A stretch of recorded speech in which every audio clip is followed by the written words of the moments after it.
Meus amigos, muito boa tarde a todos. Tudo fica melhor quando a gente ora, né? Que Jesus nos abençoe e nos envolva com a sua santa e divina paz. Eu gostaria de mais uma vez agradecer a oportunidade merecida de estar nessa casa, agradecer a presença de todos vocês. E hoje nós vamos falar de um tema que é tão caro para a doutrina espírita e que ao mesmo tempo nos é muito consolador: a preexistência e a sobrevivência do espírito. Então hoje nós vamos falar sobre imortalidade da alma, sobre uma forma racional, sensata e esperançosa de encarar a morte, pois a vida não tem contrário. O contrário de morte não é vida, mas nascimento. A vida sempre continua numa existência corpórea, nesse mundo físico, que ora nós estamos num planeta de provas e expiações, ou em mundos superiores, nos quais nós desfrutaremos de uma vivência um pouco melhor, porque nesses mundos superiores o mal não mais predominará, mas o bem, que ainda se oculta, que ainda é em menor quantidade, mas que, como a lei do progresso ela é inalienável, o bem tomará conta desse mundo e de outros mundos. Mas para isso, os bons espíritos que permanecem nessa assistência ininterrupta, que precisam apenas dessa boa vontade nossa, desse apelo sincero do nosso coração através da prece, da nossa boa conduta para nos assistir, essa espiritualidade precisa do nosso concurso, porque nós não vivemos sozinhos e não estamos aqui à toa. A Terra ainda não é um planeta de consolações e de plena felicidade. A felicidade que nós gozamos aqui ainda é uma felicidade relativa que nós conseguimos alcançar, dado o nosso patamar evolutivo, o nosso grau ainda de imperfeição. Mas é essa felicidade que deve encher o nosso coração de esperança para que nós possamos alcançar experiências ainda melhores, ainda mais confortáveis, ainda mais aprazíveis. Por isso só depende de nós. A pressa é nossa, de fazer o melhor que nós pudermos, de não recalcitrar contra os aguilhões, como o próprio Cristo disse a Paulo de Tarso na estrada de Damasco, porque somos nós que sofremos. E esses aguilhões são esses espinhos invisíveis que cada um de nós carrega, as dificuldades que nós temos e que nós precisamos enfrentar. Porque uma dificuldade que não é enfrentada agora é postergada para mais tarde. E mais tarde, talvez, nós não teremos condições tão boas como as que dispomos agora. É por isso que precisamos ter coragem e, a partir dessa crença na imortalidade da alma, encher o nosso coração de júbilo, acreditando que teremos tantas chances quantas forem necessárias com o objetivo de alcançarmos a perfeição moral. É por isso que os espíritos a Kardec respondem a ele que a reencarnação é uma expiação sob o ponto de vista de que o ser imperfeito ainda precisa reencarnar no mundo corpóreo com o objetivo de fazer fulgir, brilhar a sua luz perante Deus. Através da reencarnação, nós vamos burilando os nossos espíritos, nos transformando moralmente e nos livrando daquelas velhas imperfeições. E a mensagem do Cristo não teria o menor sentido não fosse a imortalidade da alma. É como se a imortalidade da alma fosse o corolário dos ensinamentos de Jesus. Porque pense, um Messias, o Salvador de todos nós, que não consegue salvar a si próprio, ele foi ridicularizado naquela época justamente por isso. A visão preponderantemente humana e mundana não conseguia conceber um príncipe que não fosse o príncipe da guerra, o Senhor dos exércitos. E quando defrontados com aquele ser de extremo amor, que era o príncipe da paz, manso e pacífico, que humilhava-se não apenas aos desígnios do Senhor, mas humilhava-se às atrocidades humanas, quando no estalar de dedos poderia destituir todo aquele império, e não o faz, ele quer nos dar uma lição. Que a maior de todas as forças, que o poder mais imbatível, não é o poder da guerra, o poder da destruição, mas o poder do amor. Jesus foi incompreendido e ainda hoje é pouco compreendido porque essa mensagem de renúncia ainda é pouco exercitada por nós. Às vezes nós ficamos querendo medir forças com os outros para ver quem tem o maior poder nas mãos, quando todo e qualquer poder transitório, seja a beleza, seja as posses financeiras, materiais, as conquistas materiais, seja o poder político de comandar uma sociedade inteira nas mãos, todos esses poderes passam. Quando ele esteve no templo, em que ele expulsa os vendilhões do templo, ele disse isso, apontando para o templo aos seus apóstolos: vês? Chegará um momento que não restará pedra sobre pedra, mas eu reconstruirei isso em 3 dias. E o apóstolo João vai dizer, ele falava de si mesmo, falava da imortalidade da alma, que a existência dele sobre a terra muito breve, porém suficiente para deixar um legado inesquecível, porque hoje, após 2000 anos, mais de 2000 anos, nós continuamos falando dele e tentando viver os ensinamentos que ele nos deixou. Ele falava que aquela mensagem seria inesquecível porque faz ressonância. E hoje, em tempos tão controversos como nós vivemos, é a mensagem do Cristo que é essa chama acesa de esperança em nossos corações para que nós possamos não desistir. Porque motivos para desistir nós temos de sobra. A sociedade atual, narcísica, hedonista, tenta nos vender que é necessário ter para ser alguém. E nós vamos vivendo para fora, para o mundo exterior, buscando aplausos, numa grande utopia, como se a opinião dos outros nos fizesse melhor ou pior do que verdadeiramente nós somos. E Jesus sempre colocava para o ser assumir a autonomia e a responsabilidade pelos seus próprios atos, porque conhecia que o espírito não provê daquela existência corporal. O espírito é pré-existente àquela existência física. Então Jesus nunca falou para corpos que iriam perecer, mas para espíritos imortais. E por isso os seus ensinamentos até hoje ecoam nos nossos corações. E por que é que nós, qual Simão Pedro e o seu irmão André, que foram convidados por Jesus à beira do mar do Tiberíades: vem e segue-me, pois vos tornarei pescadores de homens. Por que nós ainda não nos sentimos também arrebatados? Por que nós não largamos o nosso orgulho e o nosso apego a essas coisas transitórias do mundo material e não seguimos a lei divina como o nosso mantra interior? Hoje, numa época em que há tantos mantras, com todo respeito, tantos coaches, por que nós não seguimos o maior coach de todos os tempos, que nos deu todos os instrumentos para que pudéssemos ser felizes? Por que hoje, quando nós temporariamente nos afastamos dos nossos afetos queridos através da morte, especialmente nós espíritas, ficamos tão desesperados como se aquilo fosse uma catástrofe? Morrer é uma glória, porque os nossos afetos queridos, agora desvencilhados dessas vestes corporais, que são como um escafandro aprisionando o nosso espírito, terão oportunidade de viver experiências outras, quiçá em outros mundos, expandindo esses laços de amor através da fraternidade universal.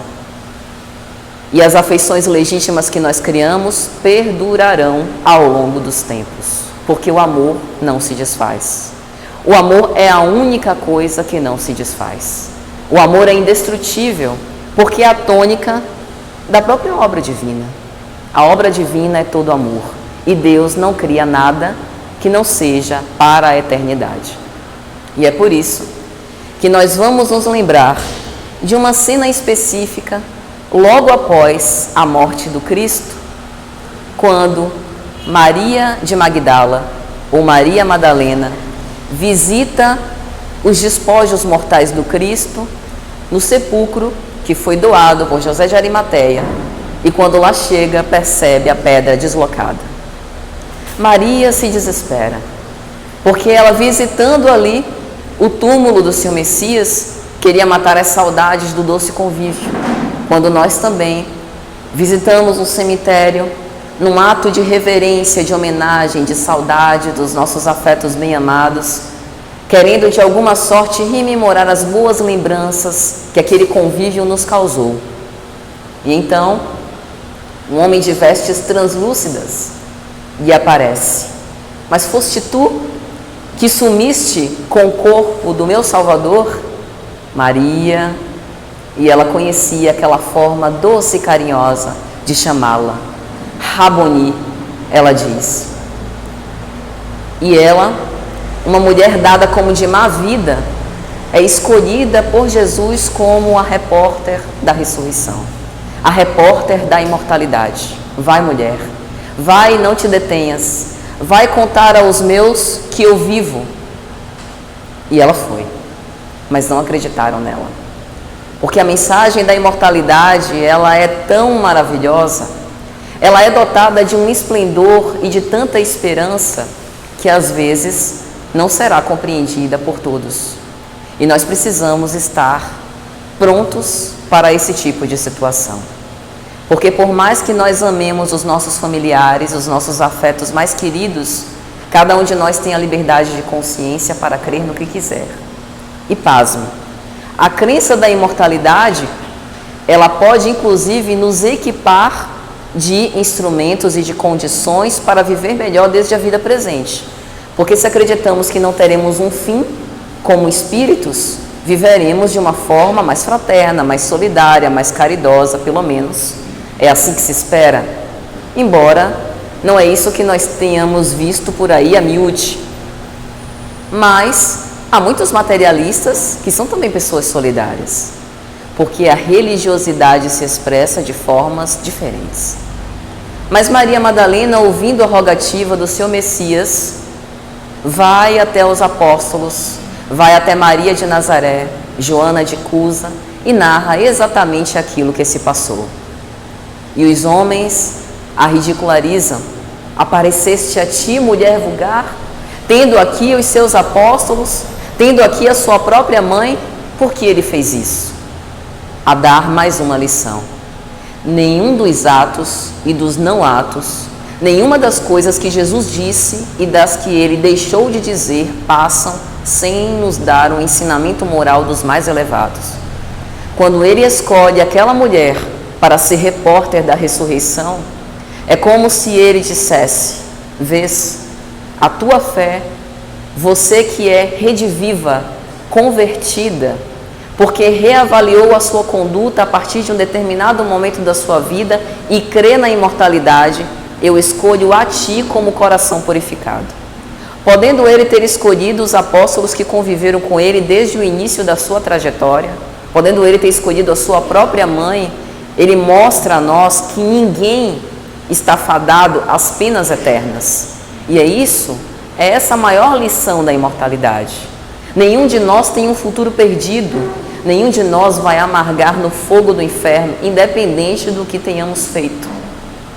Independente do nosso passado delinquente, nós sempre teremos condição de reaver a nossa conduta, de reaver a nossa postura. E para isso não é preciso nem atravessar as porteiras da morte. Eu não preciso nem esperar o próximo planejamento reencarnatório. Para quê? Vai demorar demais. Nós podemos arregaçar as mangas e mudar a nossa postura desde o tempo presente.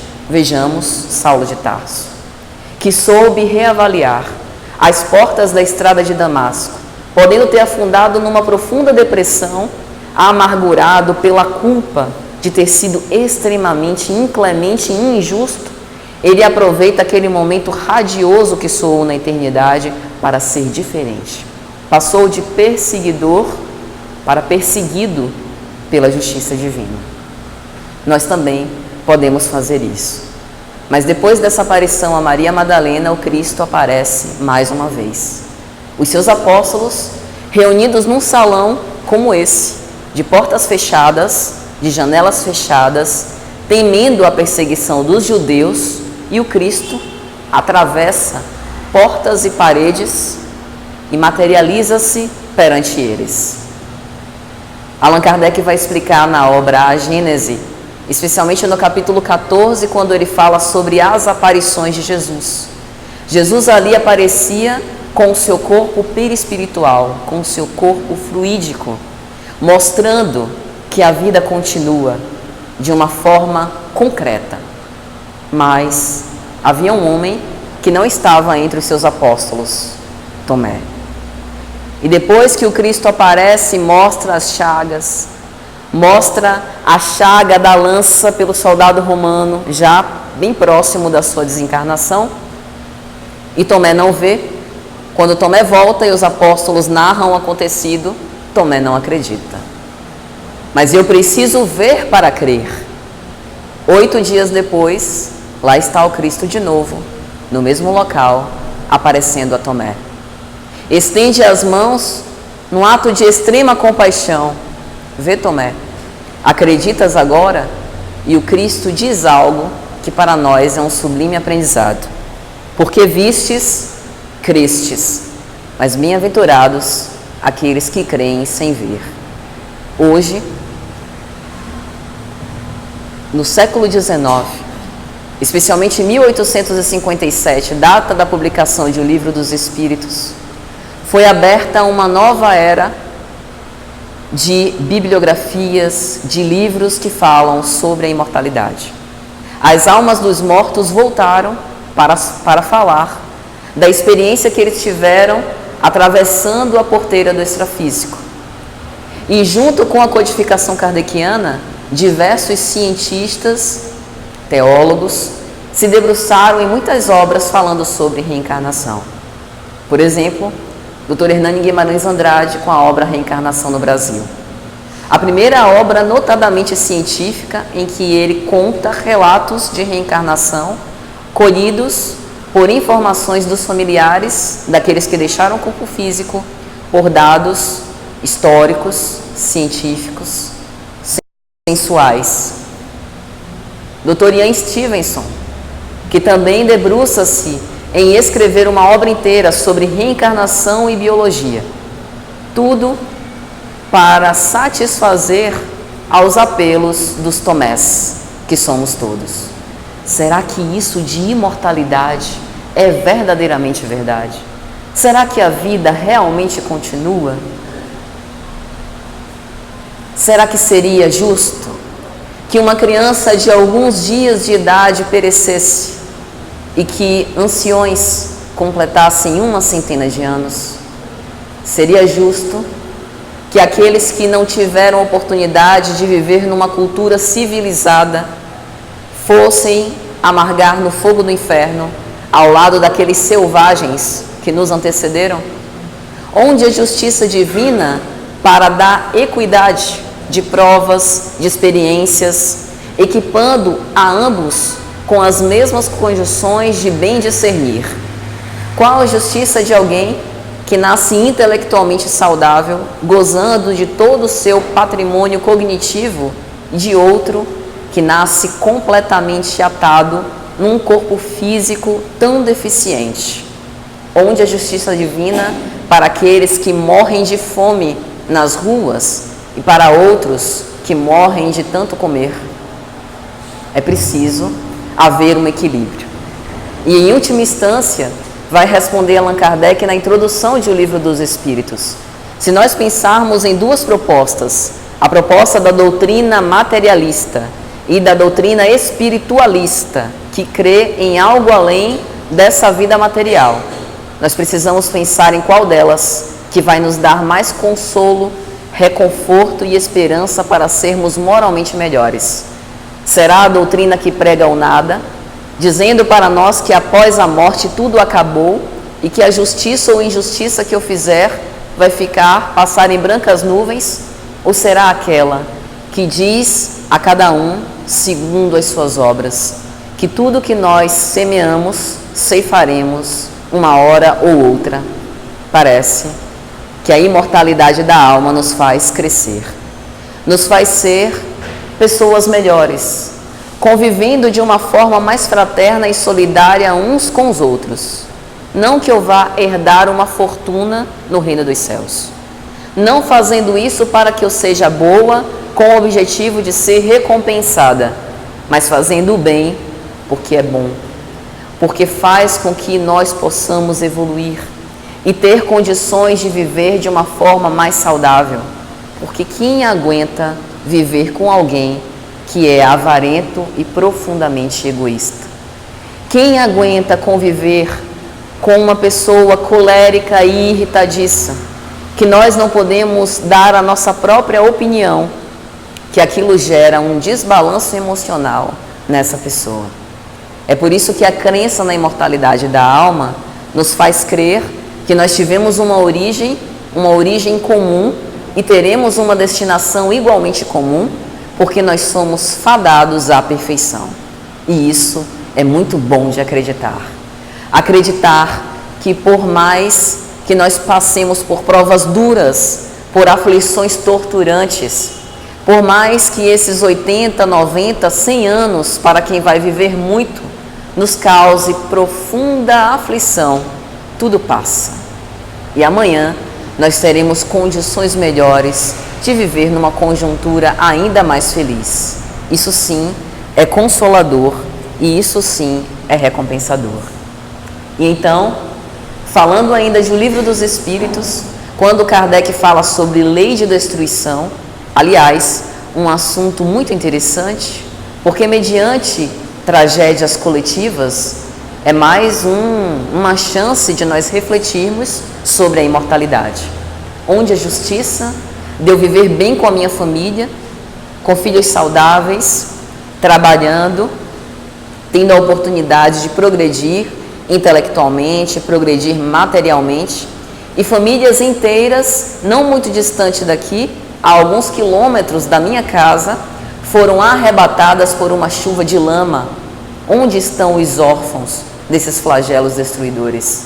Qual o sentido para essas crianças que ficaram sobreviventes, sem pais, serem infelizes e os meus filhos terem todo o carinho e felicidade debaixo dos meus braços? Às vezes, a providência divina, que não nos cansa de equipar-nos de recursos através do discernimento entre o mal e o bem, precisa utilizar da lei de destruição, que também é uma das leis morais apresentadas pela espiritualidade no Livro dos Espíritos, para sacudir as nossas consciências. E perante essas tragédias coletivas, nós temos um sentimento aflorando no nosso mundo íntimo, o sentimento de compaixão. Por um instante, nós chegamos a nos colocar no lugar daquelas famílias. E se aquilo tivesse acontecido comigo?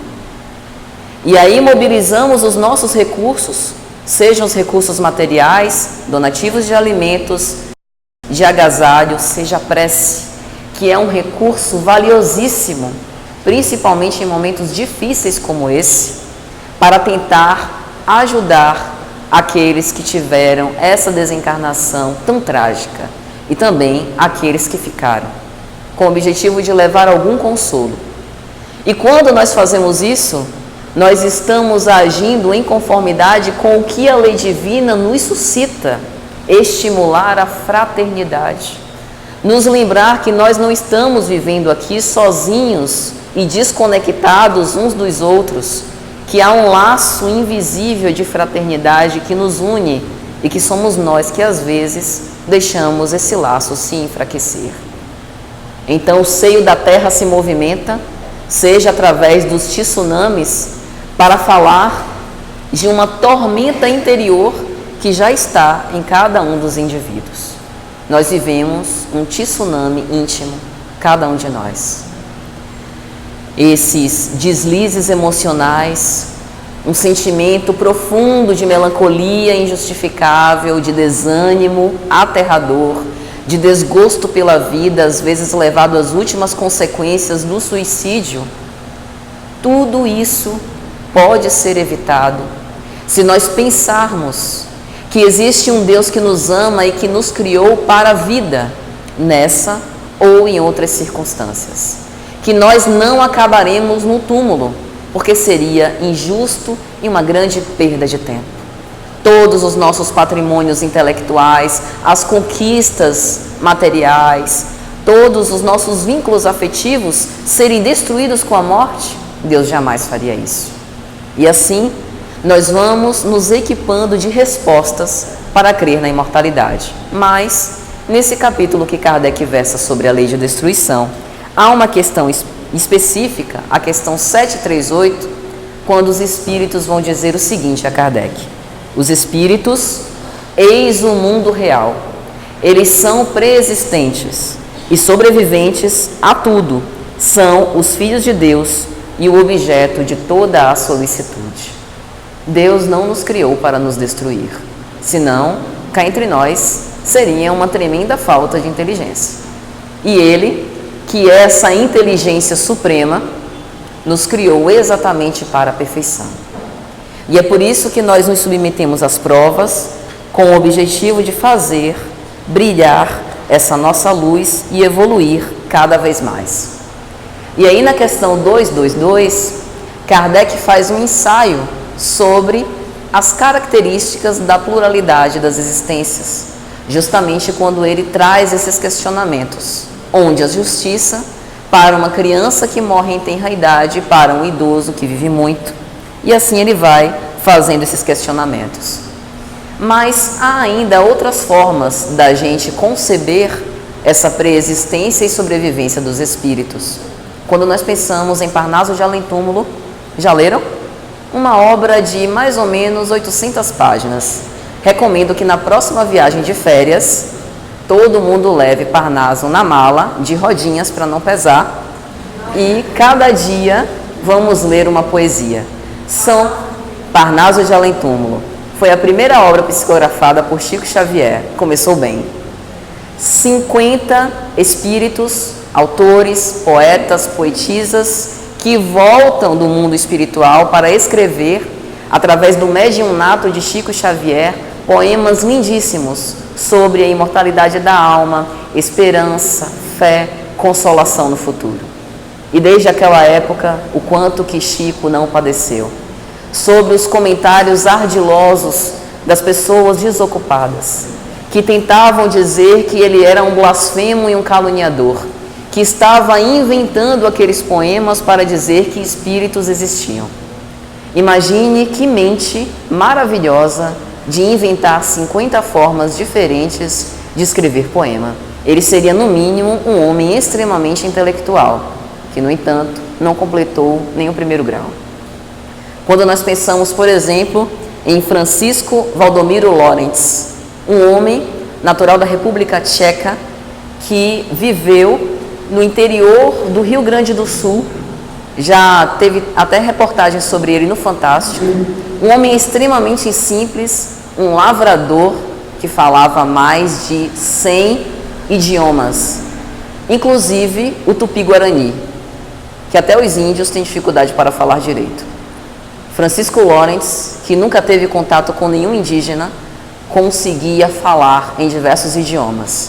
E aí, quando nós vamos para Atos dos Apóstolos, no Novo Testamento, que nós vemos o fenômeno do Pentecostes, que as línguas de fogo desceram sobre os discípulos e eles começaram a falar em diversos idiomas, a gente tem mais uma comprovação também da imortalidade da alma.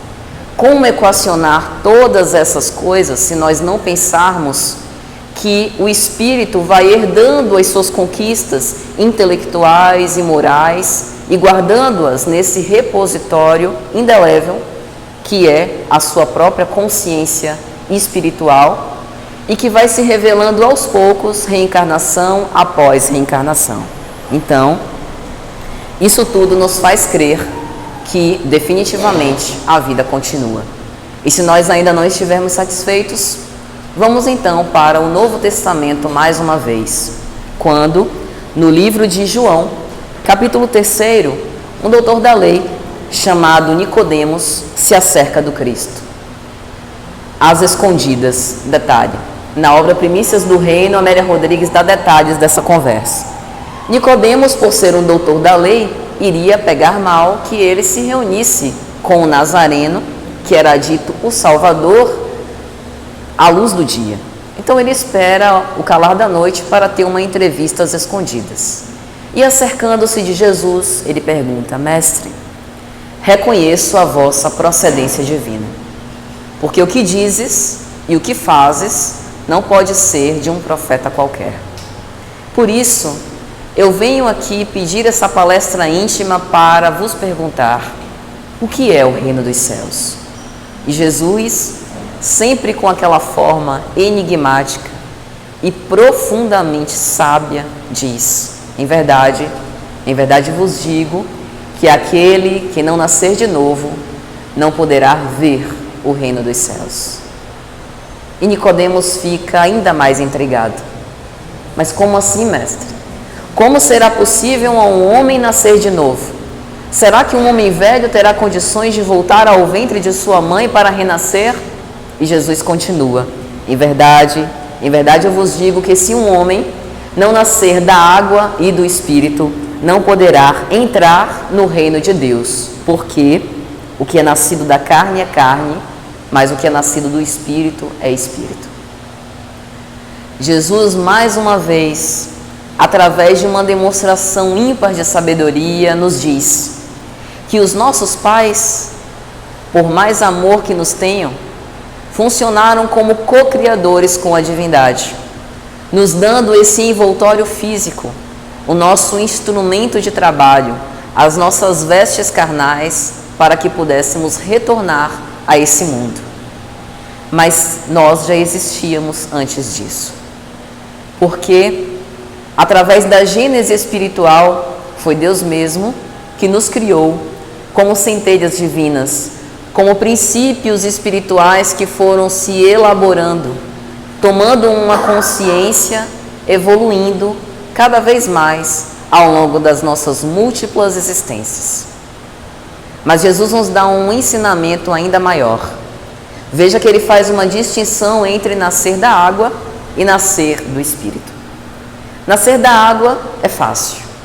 É praticamente um impositivo da lei.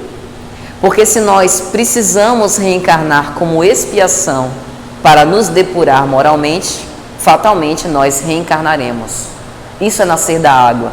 A água aqui como esse elemento material, uma representação simbólica disso. Mas nascer pelo Espírito é tarefa nossa.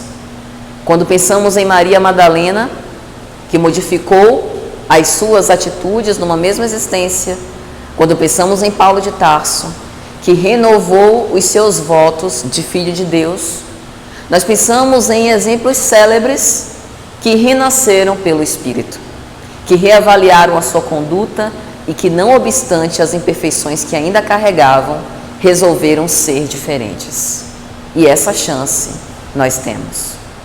A sobrevivência do Espírito nos diz que nós teremos tantas chances quanto quisermos, mas também nos faz refletir que nós não devemos não aproveitar as oportunidades, desperdiçá-las. Precisamos aproveitar a oportunidade presente para renascer pelo Espírito. E como que a gente faz isso? Vivendo o Evangelho de Jesus onde a gente estiver. Dentro de casa, tolerando os familiares difíceis, os nossos filhos ingratos, os nossos cônjuges coléricos ou que não compreendem as nossas resoluções. Às vezes nós precisamos passar o resto da vida cuidando de um parente com quem nós não temos muita afinidade, que está preso numa cama e que, se não for o nosso trabalho junto a ele, provavelmente ele perecerá mais rápido ou ao abandono. Essa não é uma prova fácil, mas é uma prova necessária para aquele que está na cama e para mim também, porque é uma oportunidade infinitamente louvável de exercitar a paciência e a resignação, a obediência aos desígnios divinos, que não erra de endereço, que não escolhe ao acaso as cruzes para que nós possamos carregar, que só dá o fardo conforme os nossos ombros suficientemente largos e fortes para carregá-la. Mas também não nos deixa desamparados. Se ele, ao fazer o seu caminho rumo ao Gólgota, não dispensou a ajuda do Cireneu, que por 3 vezes apoiou-se na cruz e ajudou a que o Cristo a soerguesse, nós também temos os sireneus para ajudar a carregar as nossas cruzes. São os nossos amigos que nos momentos mais difíceis estão ao nosso lado.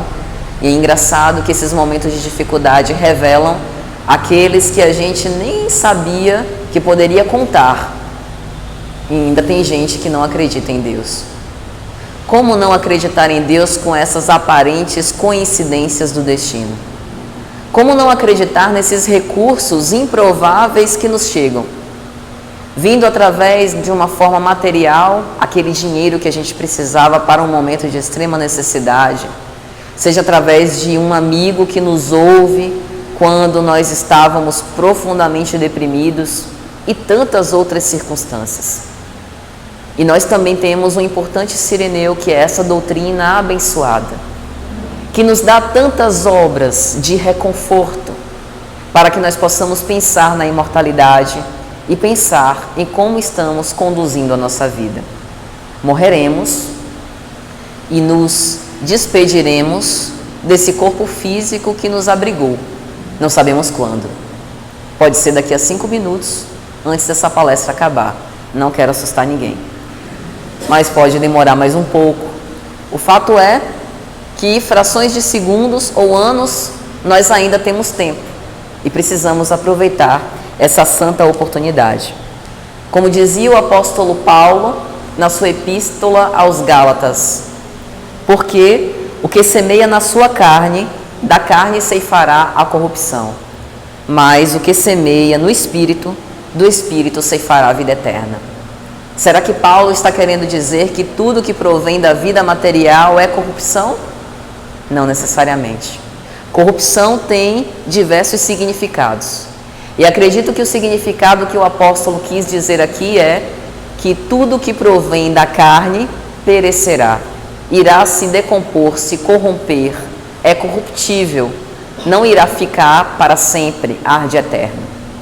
Então, se nós colocarmos todas as nossas esperanças naquilo que passa, ficaremos no mínimo frustrados, porque aquilo que passa não pode nos dar a eternidade que nós tanto queremos. Mas há algo que pode nos dar essa eternidade: a convicção em nós mesmos, não no sentimento egoísta de só acreditar em nós. Refiro-me à convicção de que somos espíritos imortais e que tudo que fizermos em prol do nosso aperfeiçoamento, nós iremos colher em vida eterna. Isso não significa viver apenas para nós, mas significa, sobretudo, viver para os outros. Vou explicar. Viver para os outros não é abdicar da sua própria vida para que você faça a vontade de quem você ama, mas pensando no seu amor próprio, porque o amor próprio que a sociedade nos vende é aquele amor individualista. Eu primeiro, eu segundo, eu terceiro, e se tiver um quarto lugar, vou eu de novo, e depois vem os outros. Mas o amor próprio, conforme Jesus compreendia, era bem diferente. Jesus chega ao ponto de vir por amor para mostrar esse significado da imortalidade, que a vida continua, da importância de vivermos o amor, a renúncia total até as mais últimas consequências.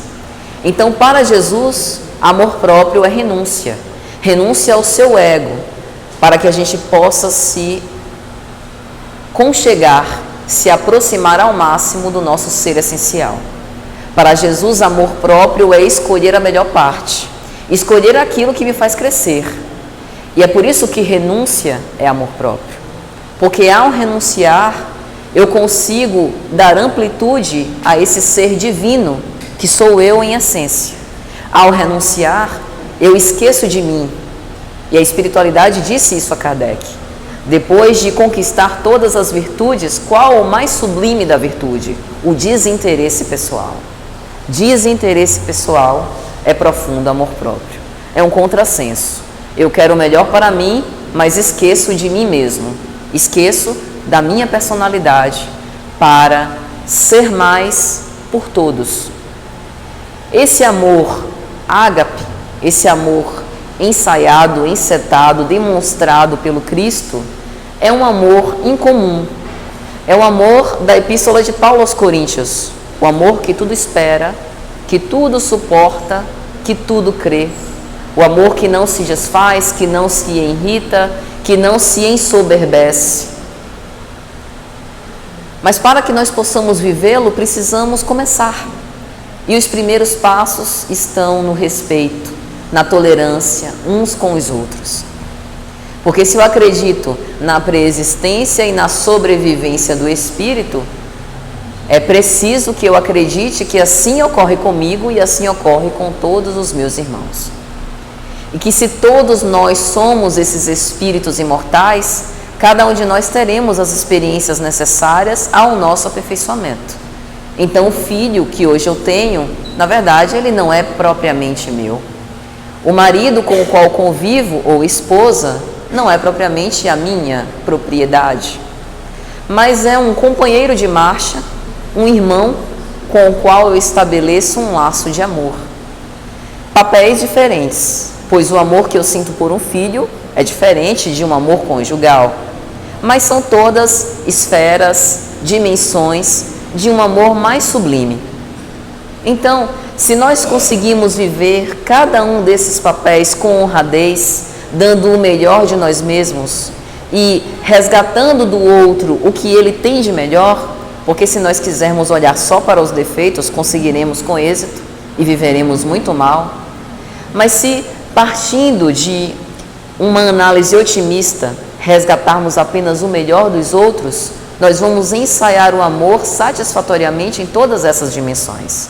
E é assim que nos será facultada a oportunidade de ensaiar o amor em dimensões ainda maiores, até chegar nesse patamar extremo do Cristo. E por que a gente está falando sobre amor numa preleção sobre preexistência e sobrevivência do Espírito? Porque se a nossa finalidade é o progresso e a perfeição, a nossa finalidade também não é outra do que a capacidade que nós temos de amar.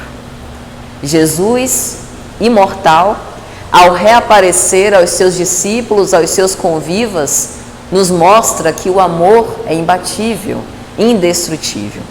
E é essa nossa capacidade de amar que vai nos dar mais ou menos serenidade, tranquilidade, equilíbrio e paz quando nós despertarmos na verdadeira vida. E essa verdadeira vida não é essa aqui. Nós estamos apenas passando por um curto tempo, porque uma reencarnação é um piscar de olhos no relógio da eternidade. Estamos passando por uma curta experiência num hospital-escola.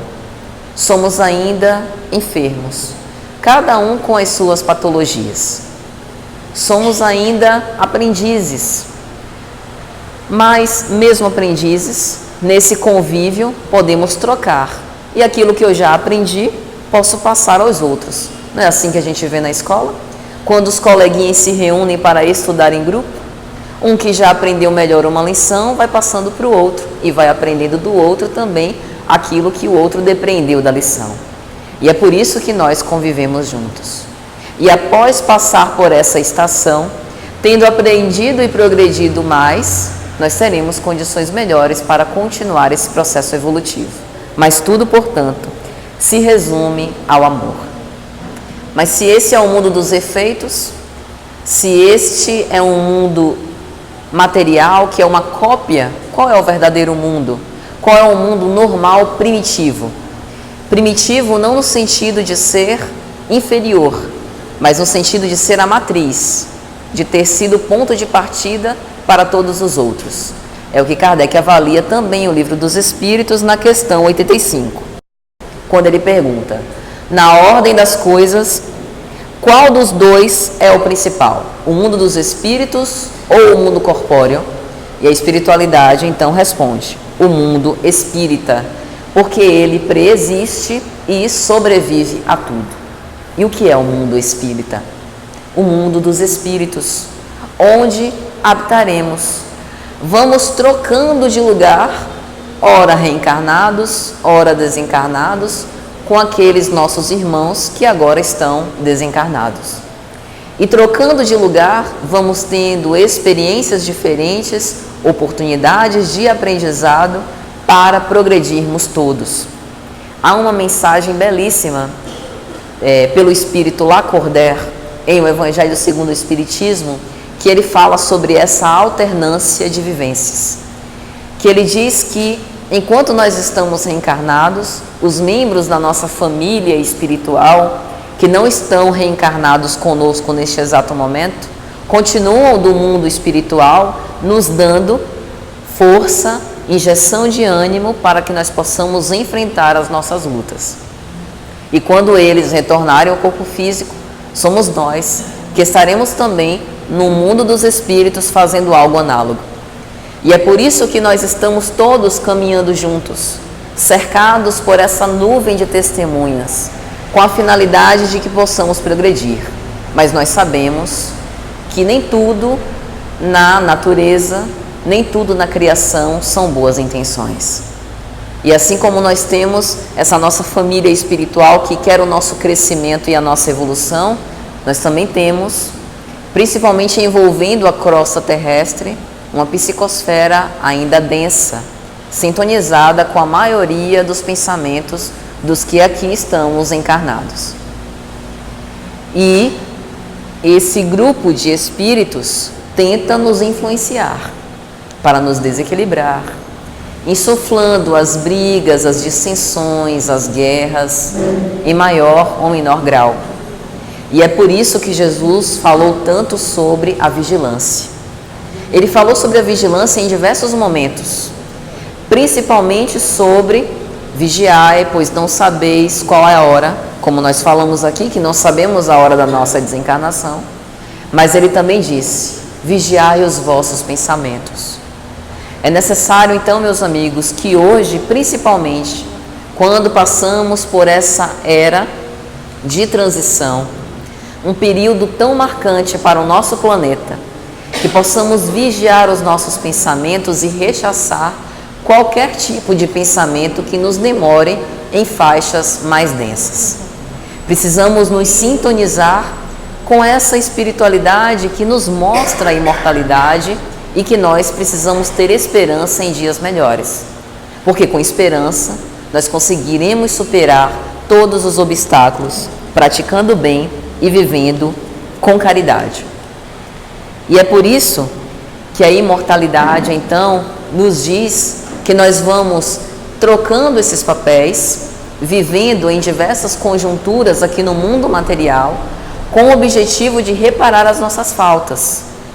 Se eu tirei a vida de alguém, por exemplo, numa existência anterior, agora eu posso ter a oportunidade de dar a vida a essa pessoa. E é por isso que a reencarnação é essa excelente forma da gente reaver os nossos conflitos existenciais. E para aqueles que não têm esse conhecimento espírita, ainda é difícil entender a razão das afinidades ou simpatias gratuitas. Se nós não tivéssemos essa preexistência e sobrevivência, como explicar? A não ser por essas antigas existências que possivelmente tivemos relacionamentos malogrados. E o mais interessante da imortalidade da alma não é exatamente satisfazer a curiosidade de quem fomos ou o que fizemos. Porque, não sei se vocês concordam comigo, mas se o espírito não retrograda jamais, e se a lei de progresso ela é uma lei inexorável, nós sempre caminhamos para frente. E se hoje a gente já não é lá boa coisa, imagina antes. Melhor nem saber. Bendito seja então o esquecimento do passado, mas por essa noção nós temos a oportunidade de aproveitar as experiências para reaver conflitos. E é por isso que Jesus disse, aproveitar enquanto estás a caminho para se reconciliar com os vossos adversários, para que a lei de causa e efeito não seja esse juiz severo e inclemente e não nos prenda em conjunturas difíceis, das quais nós só nos livraremos depois de pagar ceitil por ceitil. Se nós aceitarmos essas conjunturas e fizermos o melhor que pudermos para vencer essas más inclinações, essa antipatia que nós temos pelas pessoas com as quais convivemos, provavelmente nós teremos oportunidade de escolher mais tarde com quem conviver. Provas, portanto, cada vez mais amenas. Então a imortalidade nos dá essa certeza de que nós podemos escolher pelo nosso bom proceder dias melhores, quando poderemos ter experiências novas para o nosso aperfeiçoamento. Além disso, a imortalidade da alma nos faz estimular a viver de uma forma mais fraterna. Porque se eu sei que eu vou colher conforme eu semear, pelo menos teoricamente eu não vou fazer mais mal a ninguém. É verdade? Será que essa consciência da imortalidade tem nos salvado de cometer iniquidades, de cometer equívocos? O fato é que nós somos frágeis. Jesus, isso está na obra Boa Nova, pelo Espírito Humberto de Campos, quando conversa com Pedro e faz uma predição da negação de Pedro, e depois que Pedro o nega, Pedro vê a figura do Messias, está lá anotado por Humberto de Campos. Jesus diz assim: Pedro, o homem é antes frágil do que perverso. Então, ainda que nós já tenhamos essa compreensão elevada que a vida continua e saibamos aquilo que nós não devemos fazer, como o apóstolo Paulo, porque que o bem que eu quero eu não faço, mas o mal que eu não quero, esse eu ainda faço, é devido à nossa fragilidade e imperfeição. Mas o mais importante não é nós entrarmos numa psicose, numa neurose de não errar mais. É todas as vezes que ainda nos equivocarmos, que nós possamos fazer um compromisso conosco mesmos, de não errar de novo naqueles velhos pontos, naqueles velhos problemas. Porque arrepender-se é digno, arrepender-se é louvável, mas arrepender-se continuamente é um grande desperdício de tempo. E então, já caminhando para o final, gostaria aqui de deixar uma história.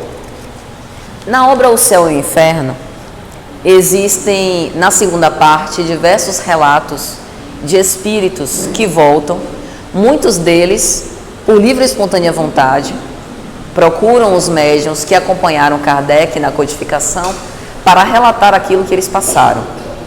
Há um capítulo para cada tipo de espíritos, se nós pudermos usar essa nomenclatura. Espíritos felizes, espíritos sofredores, espíritos suicidas, arrependidos e assim por diante. Quem ainda não leu, recomendo fortemente que leia, é muito interessante. E há um relato em especial que eu gostaria de trazer para a lição de hoje, que fala sobre um pescador, Pascal Lavic. Esse pescador está no capítulo de Espíritos Sofredores. Ele, um belo dia, saiu para pescar e não voltou mais. Ele pereceu no mar. E ele faz o relato a Kardec falando da imensa dor que ele sentiu, porque ele teve dificuldade de se desvencilhar dos seus despojos carnais. E na comunicação, uma comunicação muito comovente, ele fala algo que é isso que eu gostaria de trazer para que a gente pudesse guardar na nossa memória. Ele diz assim: eu só consegui experimentar algum alívio quando eu me arrependi das minhas faltas. E isso é interessante. Porque nós estamos acostumados a pensar no apego material como o apego às minhas posses, à minha bolsa, à minha casa, ao meu carro. Mas a gente pensa pouco sobre o apego às nossas convicções, às nossas verdades, o apego aos nossos maus hábitos. Então, meus amigos, é essa mensagem que eu queria deixar. Que nós possamos também reavaliar a nossa conduta enquanto estamos ainda a caminho e enquanto nos há tempo, para pensar nas nossas faltas, nos arrepender e mudar. Porque se acreditamos na imortalidade da alma, acreditamos que prosseguiremos. Vamos então optar por prosseguir com paz e com o amor de Jesus no coração. Um grande abraço a todos e muito obrigada.